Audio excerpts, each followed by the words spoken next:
This is 9.1 and 9.2, the addition and multiplication properties of equality. An equation is a mathematical statement of equality. It's a collection of numbers, variables, operation symbols, and an equal symbol. The things that we have been dealing with so far in this course have been expressions. An expression does not contain an equal sign. An equation does. So these are some examples of equations. X plus 7 equals 9. 3x minus 1 equals 5x plus 6. A linear equation in one variable can be written in the form ax plus b equals c, where a, b, and c are real numbers and a doesn't equal 0. So these represent numbers a, b, and c, and x is our variable. A linear equation has a variable to the first power only, so you'll never see a linear equation that's got like an x squared or an x cubed. It'll only have an x with the understood power of 1, or any variable with an understood power of 1, and that means it can only have one solution. It's also, later on when we get into graphing, a linear equation represents a line. When we graph it, it's going to be a line. And that's why it's called linear. The solution set is the answer to the equation that makes both sides of the equality balance. To check the solution, we can evaluate it by substituting our answer or our proposed solution into the equation and checking it. Now, if we're going to solve an algebraic equation, what we want to do is isolate the variable. That means that we want to get the variable on one side of the equation to find out what number it represents. And to do that, we have to isolate it by moving everything away from it, and we can move things from one side of an equation to the other side of an equation by doing the opposite operation. So if we were going to add, or if we were adding, the opposite operation would be subtraction. If we're subtracting, the opposite is to add. If we're multiplying, the opposite operation would be to divide. So let's do some one-step linear equations, and like I said, we're going to isolate the variables. So here's our x, and we want to get it by itself on one side of the equation. Well, we can see that the x has 4 being added to it. So to do the opposite, we're going to subtract 4. And we can think of our equal sign as like the middle of a balance, and we have to keep both sides balanced. Whatever happens to one side has to happen to the other side.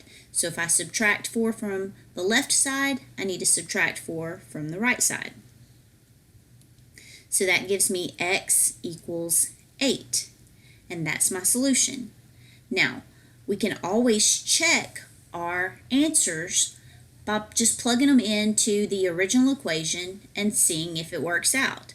So if I want to check my answer to see if it's right, all I have to do is take the x and plug it back in, take the 8 and plug it back in where the x is. So if I plug in 8 for x, that says 8 plus 4 equals 12. Does 8 plus 4 equal 12? Yes. So we know that our solution is correct. That's all we have to do to check our answer. Now, you may look at this and say, well, all I had to do was say what plus 4 is 12, and I know that it's 8. And you may know that. You may just be able to figure that out in your head.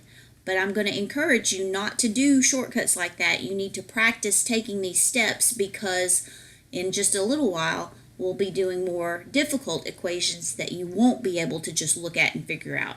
So you need to learn how to follow these steps so that when we get into more difficult equations, you can solve them.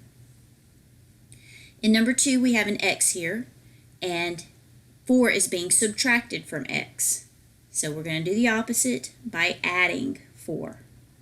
And again, whatever we do to one side of the equation, we need to do to the other side of the equation. So that gives me 5 equals x. And again, if I wanted to check that, all I would have to do is plug in 5 where the x is. That's 1 equals 5 minus 4. And we know that 5 minus 4 is 1. So we know that our answer is correct.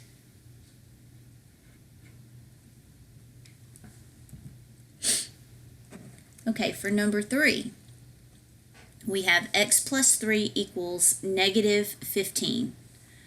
To get the x by itself, we're going to do the opposite by subtracting 3.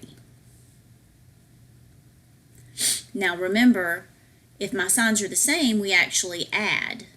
So a negative 15 and a negative 3 would give me a negative 18.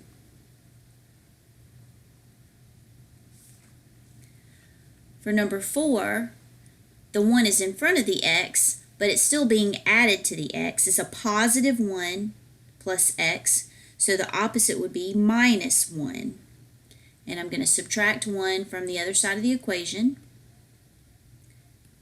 And a negative 2.7 minus 1, again, the signs are the same, so we're going to add, and that gives me a negative 3.7.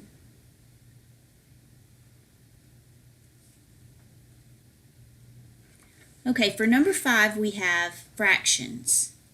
Well, this says x plus 6 over 5, so I'm going to minus 6 over 5. And I have to do the same thing to the other side of the equation. Well, here, those would cancel, and let me just rewrite this. 1 over 5 minus 6 over 5. I have a common denominator. I have to have a common denominator before I can add fractions or subtract fractions, and since these are the same denominator, I don't have to do anything to that. That's going to be my denominator, and then 1 minus 6 would be a negative 5. Well, we know that anytime we have a fraction that can be reduced, we need to reduce it. And it doesn't matter what order I write the x in, I can flip this whole equation as long as I put whatever is on the right side on the left side and whatever's on the left side on the right side, it's the same. Okay, so instead of negative 5 over 5, that would be the same thing as negative 1. Okay, for number 6, this is even though it says plus x, we look at the sign in front of our number in order to do the opposite operation. So this is a negative 1/3. If I do plus a positive 1/3, a positive 1/3 and a negative 1/3 would cancel out. If I did a negative 1/3 and a negative 1/3, they wouldn't cancel out. So always look at it that way. All right, so then that was a positive 1/3, so I'm going to plus 1/3 to the other side. So that makes this cancel, and I bring down my x equals, now I can't add these together yet because they don't have a common denominator. What's the least common denominator between 4 and 3? It would be 12. So I need to get the denominators to be 12. What can I multiply 4 by to get 12? 3. And I do the same thing to the numerator. What can I multiply 3 by to get 12? 4. All right, so then that gives me 3 times 3, which is 9 over, or what's negative? Let me erase that. A negative 9 over 12 plus 4 over 12. Now that I have a common denominator, that's the denominator in my answer. A negative 9 plus 4 would be negative 5. And that cannot be reduced. So that is my answer. All right, for number 7, all the things that we've been doing, we've been adding or subtracting to move things from one side to the other. Well, here I see 4x. Well, remember, if my coefficient and my variable, if they're touching each other, if there's no pluses or minuses in between it, that means multiplication. And the opposite of multiplication is division. So I'm going to divide both sides of the equation by 4. Now, we say this cancels out, but really 4 divided by 4 is 1, and that would give me 1x, which is just x. 12 divided by 4 is 3, and that's it. Let me just show you how to check this one, since this is a new kind. This has a multiplication in it. So if I were going to check this, I would plug the 3 in. That's 4 And instead of x, I'm plugging in 3. And we know that 4 times 3 is 12. So we know that answer is correct. Number 8. Even though this is a negative sign in front of the 3, that doesn't mean minus 3. That's not, we're not subtracting 3 from x. Again, we look in between the terms, and since the 3 is touching the x, that means multiplication. So we're going to divide both sides by negative 3. All right, so negative 3 divided by negative 3 would give me a positive 1x. And negative 15 divided by negative 3 would be a positive 5. All right, for number 9, we ask ourselves what's happening to the x. The x is being divided by 4. So we're going to multiply times 4. All right, so again, these would divide out, and I get x equals 12 times 4, which is 48.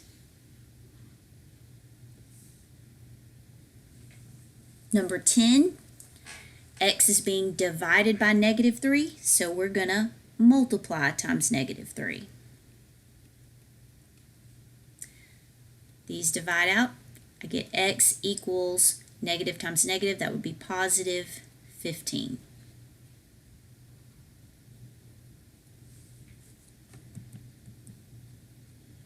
All right, for number 11, this negative 7/10 is being multiplied times x, so I'm going to divide both sides by a negative 7/10. Now, since I'm dealing with decimals, I'm going to write it the long way, like 6.3 divided by negative 0.7. So this on the outside cannot have a decimal. So to get rid of the decimal, I would move my decimal one place to the right. But just like fractions or equations, we have to keep it balanced. So whatever I do to this, I also need to do to this number. So that changes this to 63 divided by 7. Well, 63 divided by 7 would be 9. And a positive divided by a negative would be negative.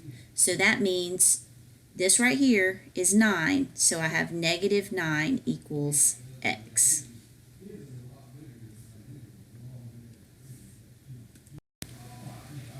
All right, for our last one, we have 2/3 x equals 6.